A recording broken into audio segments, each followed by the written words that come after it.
Poštovanje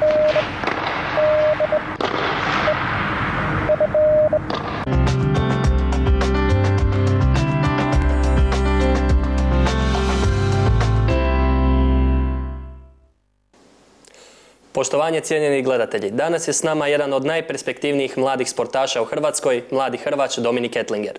Dominik, dobar vam dan. Dobar dan. Evo, vratili ste se sa svjetskog juniorskog prvenstva na Tajlandu. Recite nam svoje prve dojmove. Pa evo, kao i poslije svakog tako malo većeg prvenstva, kada ostvarim nekakav rezultat, trebam jedno 3-4 dana da malo mi to sve sjedne na svoje mjesto, ali evo sada je dovoljno vremena prošlo i stvarno sam, ne samo sa svjetskim prvenstvom, nego i sa cijelom ovom godinom sam zadovoljan što se tiče rezultata. Eto, 3. mjesto, nemam šta više posebno reći, jako je lijep osjećaj biti 3. junior svijeta. Prije 2 mjeseca sam osvojio prvenstvo Europe, tako da, eto, stvarno jedan jako lijep osjećaj. Rus od kojeg ste izgubili u polufinalu svjetskog prvenstva nije bio u Zagrebu na Europskom. Možete nam i malo prokomentirati to Europsko prvenstvo, kako je bilo nastupiti pred domaćom publikom? Pa, pred domaćom publikom je bio jedan jako velik pritisak nastupiti.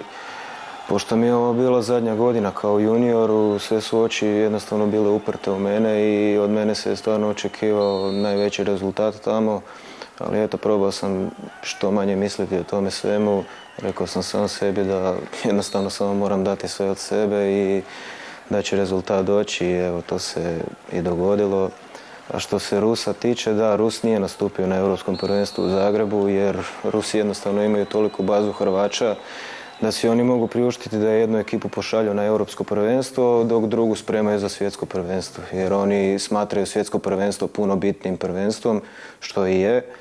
Tako da, eto, druga momčad Rusije je išla na Europsko prvenstvo, a prva momčad Rusije je išla na svjetsko prvenstvo na Tajlandu. Kako vam je bilo u polufinalnoj borbi protiv njega? Da li ste možda mogli nešto više napraviti ili ste zadovoljni i tom borbom? Pa nisam zadovoljan tom borbom, znam da sam mogao puno više napraviti. Jednostavno, ono što je nokaut u boksu, to se naziva tušem u hrvanju. Već u 50. sekundi borbe izveo je jedan zahvat koji inače jako dobro izvodi i izvodio ga je tamo na svjetskom prvenstvu. Izveo ga je i na meni i jednostavno je tuširao me i borba je po meni završila prerano i mislim da sam stvarno mogao dati puno više u tome. Bio sam jako razočaran poslije te borbe, ali eto, čekala me borba za 3. mjesto, morao sam što prije to zaboraviti i rekao sam sam sebi kasnije ću razmotriti gdje sam pogriješio u toj polufinalnoj borbi i sada se jednostavno moram samo skoncentrirati na Moldavca i na borbu za 3. mjesto. U toj borbi ste dakako pobjedili i osvojili ste brončano odličje. Da, tako je, pobijedio sam u toj borbi. Moldavca sam znao sa prijašnjih natjecanja, ali nikad se nisam susreo s njim u pravom meču, tako da mi je to bilo prvi put. Isto bio sam jako nervozan, ali ja obično što se borba bliži, ja postajem sve opušteniji i u svakoj borbi samo nastojim dati sve od sebe, pa i ako izgubim, barem nemam za čime žaliti. Znam da sam probao, a ovako, ako ne dam sve od sebe, kasnije ako izgubim mogu se lupati glavom u zid i razmišljati mogao sam više i jednostavno samo dam sve od sebe i što bude, bude. Eto. No dobro, to vam je bilo posljednje veliko juniorsko natjecanje. Od iduće sezone ste senior. Da li se možete nositi sa novim izazovima u jačoj konkurenciji? Pa da, znači zadnje juniorsko natjecanje. Ja sam i kao junior već ove i prošle godine nastupao na nekim seniorskim natjecanjima da bi skupio više iskustva kada ću biti, znači, pravi senior. Tako da što se konkurencije tiče, konkurencija je puno jača, drukčiji je stil hrvanja, odnosno načina borbe, nisu toliko bitne tehnike sa nekakvim akrobatskim, spektakularnim izvođenjima, nego sve se više bazira na kondicijskoj spremi. A vidjet ćemo, ne znam, bio sam ove godine na Europskom seniorskom prvenstvu, ostvario sam 2 pobjede, dakle došao sam u četvrtfinale, u četvrtfinalu sam izgubio od predstavnika Bjelorusije.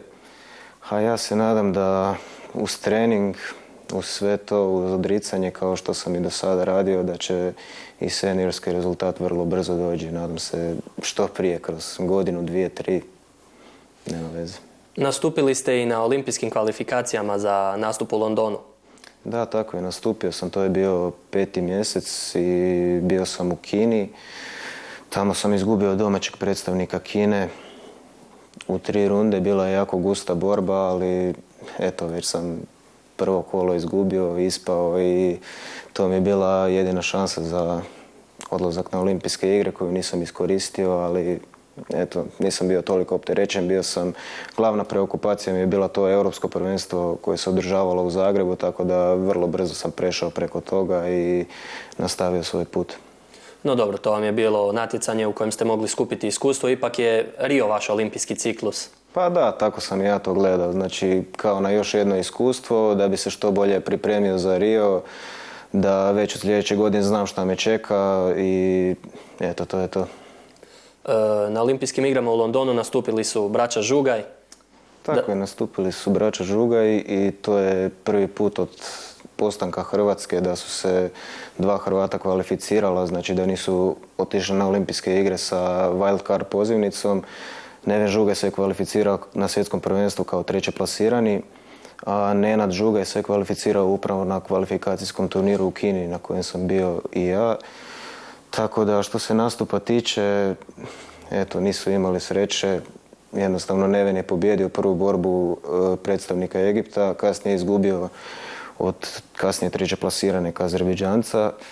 Nenad je prvo kolo izvukao Egipćanina koji je čak iz 2004. godine bio olimpijski pobjednik i to ne u toj kategoriji nego u kategoriji više, 96 kg. Evo sada nakon 8 godina odlučio se da reducira svoju težinu i spustio na 84 kg.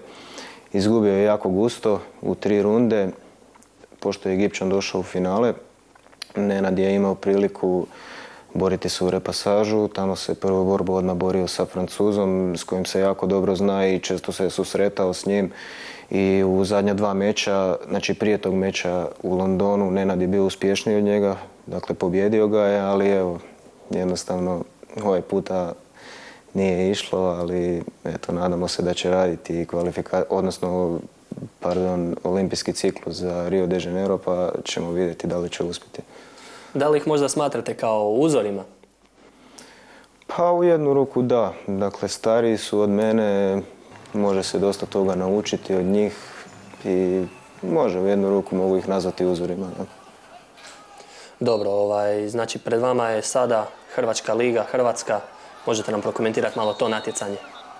Pa da, to je natjecanje koje se održava uglavnom kroz cijelu godinu. Sastoji se od 2 kvalifikacijska turnira na kojem klubovi skupljaju bodove na temelju plasmana njihovih Hrvaća. Dakle, ako je Hrvač prvoplasirani, to je 7 bodova za klub. I nakon ta 2 kvalifikacijska turnira zbrajaju se ti bodovi i onda se radi Liga Play-off i Liga Play-out. Dakle, 4 kluba su u play-offu, 4 kluba su u play-outu. Ja ove godine nastupam za Hrvački klub Gospić i na sreću ušli smo u taj play-off, znači među 4 najbolje ekipe koje će se boriti za prvaka. Tu su još Hrvački klub Vindija, Hrvački klub Gavrilović i Hrvački klub Lika. I ko su po vama najveći favoriti ove sezone? Pa po meni svi su tu negdje podjednaki, ali ja stvarno vjerujem da je Hrvački klub Gospić ipak broj 1, jer tu su dosta jako kvalitetni Hrvači. Tu je i Božo Starčević, Matija Aščić, Marko Koščević, Anton Đok, tako da mislim da Gospić je ipak za nijansu bolji od svih ostalih, ali eto, hrvanje je takav sport, nikad ne možete znati kakav će vam dan biti, hoćete li pobijediti, izgubiti, tako da vidjet ćemo sve za mjesec dana. Već kad smo kod hrvanja u Hrvatskoj, kako je stanje, jeste li zadovoljni s uvjetima treniranja? Pa je, zadovoljan sam pogotovo u mom klubu sa uvjetima treniranja. Imam jako puno sparing partnera, imam jako kvalitetnog trenera koji jako puno zna, Nikolu Starčevića. Što se sparinga tiče, tu su njegov brat Božo Starčević koji me ne samo ove godine nego već me godinama gura naprijed i uz njega sam jako puno napredovao. Tu su isto tako i Matija Aščić i Ignacije Valečić i jako puno kvalitetnih Hrvača koji me guraju prema naprijed. Tako da evo, svima jedna velika hvala. Koliko inače trenirate? Dnevno, tjedno? Pa Pa dnevno ovisi kako koji dan. Recimo ponedjeljkom kada sam najodmorniji, najsvježiji, čak već ujutro u 8 sati napravim hrvački trening u hrvačkom klubu Lokomotiva kod trenera Marka Idžetića, kojem se isto ovim putem moram zahvaliti jer stvarno čovjek mi je izašao u susret kada god je mogao i kako god sam ja trebao. Tako da kod njega odradim hrvački trening od sat i pol vremena. Zatim već sam cirka oko pola 11 sam već u teretani Metalac. Tamo radim isto dizački trening od sat i pol vremena. I sljedeći trening mi je u pola 6 u mom hrvačkom klubu. I eto, to je ujedno i zadnji trening ponedjeljkom. Utorkom malo manje, utorkom ne idem ujutro nigdje, nego u 10 sati u stvari treniram u teretani Metalac, a na večer mi je hrvački trening također u mom klubu u pola 7. Zanimljivo, znači praktički ste cijeli dan preokupirani sa hrvanjem. Ovi zadnji uspjesi nisu prošli nenagrađeni. Pa nisu prošli nenagrađeni. Mislim, meni je najveća nagrada, recimo, dečki koji su mi došli na doček na aerodrom. To su dečki iz mog kluba, to je moji prijatelji su iz Taekwondoa bili isto tako tamo i meni je stvarno najveća nagrada mi je to što ljudi znaju i ljudi cijene ono što sam postigao. I ljudi znaju stvarno koliko je to teško, pogotovo u mom sportu, uz sva ta odricanja. Jednostavno, opet nikad ne možete znati da li ćete uspjeti ili ne, to je jedna velika kocka. Tako da, eto, to je to. Dominik, zahvaljujem vam na gostovanju, svako dobro u daljnjoj karijeri. Hvala. Cijenjeni gledatelji, bio je ovo Dominik Ettlinger, brončani sa svjetskog juniorskog prvenstva u hrvanju. Ostanite dalje uz naš program. Doviđenja.